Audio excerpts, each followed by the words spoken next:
চাকু লাগতেই কেটে যাচ্ছে, খুবই ধারালো ভাই। এটা দিয়ে হচ্ছে আমরা আমের কলম করি, মানে এক চারা থেকে অন্য চারা ইয়ে করি।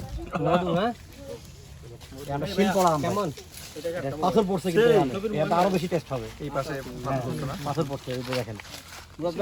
হ্যাঁ ভাইয়া আসতে দেখেন, এটা কি আসতো না এটাতে? একদমই না, আসে নাই। আস যেটা আছে ওটা দাঁতে লেগে যায়। ল্যাংড়া আমে আসে ঠিক আছে না? উপরে উপরে চলে আমরু পানি করে হিংসা করে ডাক করলে এগুলো তো না আসে না, বাড়ি ভরে এগুলো তো না আসে। জবে আসলে তোমরা আম খাচ্ছ?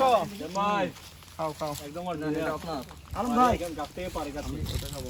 চিনতে পারছেন ভাইকে? এই উনি কি বাগান দিয়া নাকি? এটা উনি বাগান দিয়েছেন। এটা কে নিবে? এবার যাও তো। এদিকে আসেন না।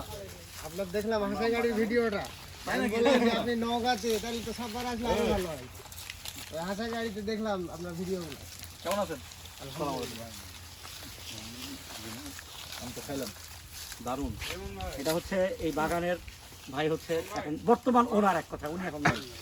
উনি এই বাগানটা লিজ দিচ্ছেন আমাদের থেকে, উনি এখন এটা পরিচর্যা করেন। এই আমগুলো ওনার কল্যাণে এত সুন্দর। উনি হচ্ছেন একজন আদর্শ চাষি আমাদের এই গ্রামের। আমরা তো ম্যাক্সিমাম সব হাইব্রিড আম চাষ করি। কত বিঘা? এখানে মোটামুটি 11 বিঘা। 11 বিঘা, 2 সাইডে পুকুর।